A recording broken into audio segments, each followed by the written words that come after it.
Hello, everyone.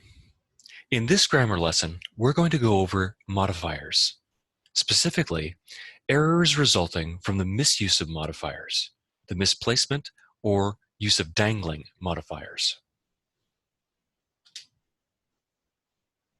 To begin with, I have a question for you. What is wrong with the following sentence? Wearing red shorts, a great white shark is attacking Brad.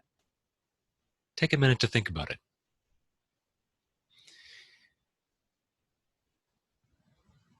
Here, wearing red shorts is one of those phrases we talked about.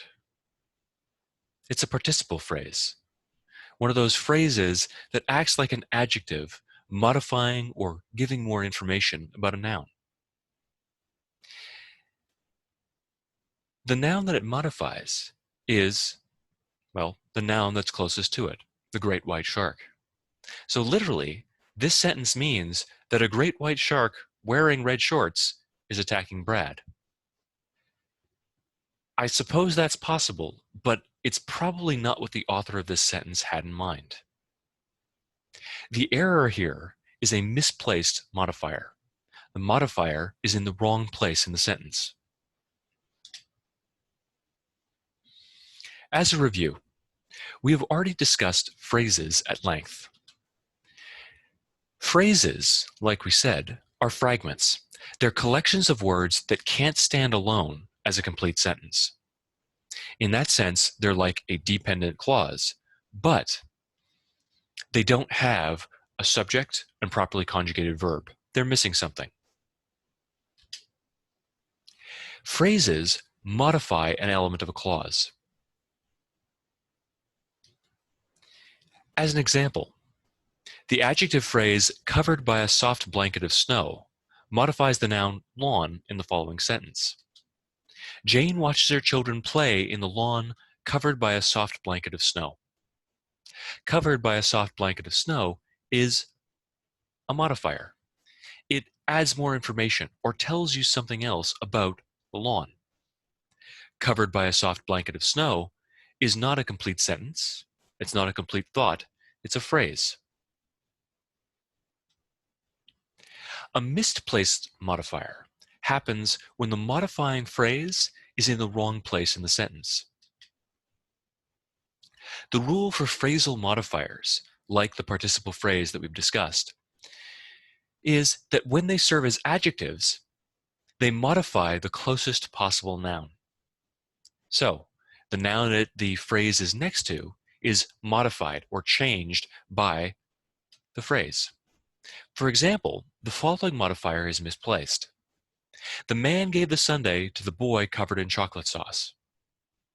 Literally, that means that the boy is covered in chocolate sauce. I suppose that could be true if you have a very young child and he has gotten to the cupboard and opened up the chocolate sauce. But I think the sentence is meant to be, the man gave the sundae covered in chocolate sauce to the boy. That would be a far more enjoyable experience for everyone. So, how would you fix this error? You would move the modifier. You would put it in the right place. I have here some practice fixing misplaced modifiers. After each example, I would like you to pause the video and try to correct the misplaced modifier. First, find the misplaced modifier, and then rewrite the sentence so that the modifier is in the right place. Iago loves manipulating the other characters filled with evil. Tired from jogging, a good idea for the thesis occurred to Anton. Full of jealous feelings, Desdemona does not understand Othello's behavior.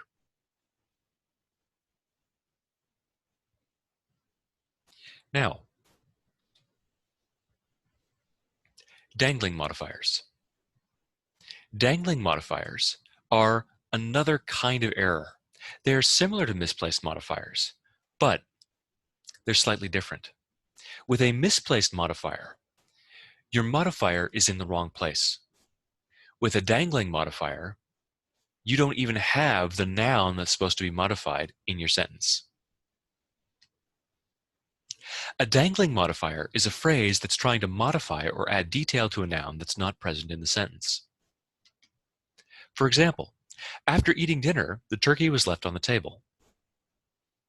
There's a major problem here. I don't think the turkey ate dinner. I think it was eaten as dinner. Literally, this sentence means that the turkey ate dinner and then left itself on the table.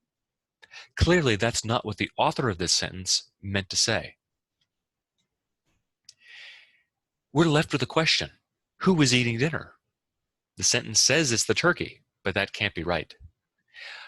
The noun that's supposed to be modified by after eating dinner isn't here. We could fix the sentence by saying that it was the family. After eating dinner, the family left the turkey on the table. Now the noun, the family, that's closest to the modifier after eating dinner is next to it. It's present and it's properly modified. How you fix dangling modifiers? You have to find out what the noun in the sentence was meant to be. If it's your own sentence, then fixing it should be fairly easy because you know what you were trying to say. As practice, I'd like you to take a look at these following examples. Try to correct these sentences by intuiting, by taking a logical, educated guess as to what the proper noun should be. Or pronoun.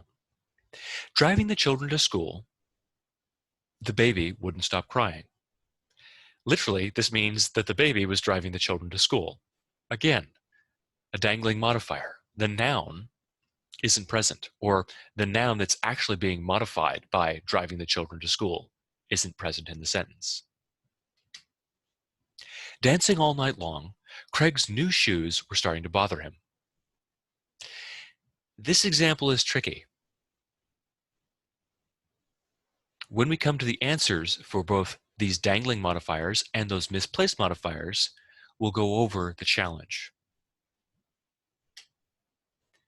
Skating and playing hards, the fans appreciated the players' efforts.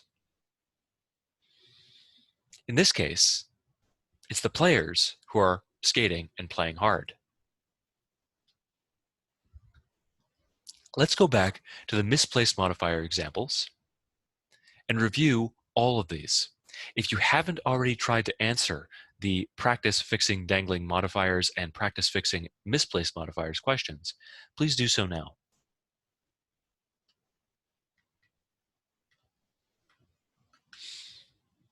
Iago loves manipulating the other characters filled with evil. The author of this sentence knows that Iago is a horrible person. He loves manipulating people. What the author of this sentence meant to say was that Iago, filled with evil, loves manipulating the other characters. Tired from jogging, a good idea for a thesis occurred to Anton. This sentence literally means, with its misplaced modifier, that a good idea was tired from jogging.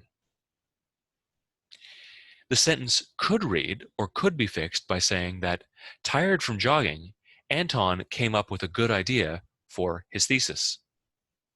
Again, I have to restructure the sentence in order to make sure that the modifier is next to the noun that it was supposed to modify.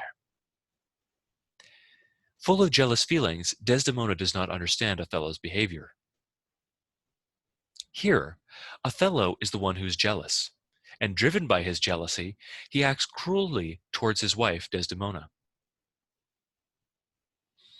The sentence here, if it was to be fixed, could read, full of jealous feelings, Othello acts cruelty to Desdemona.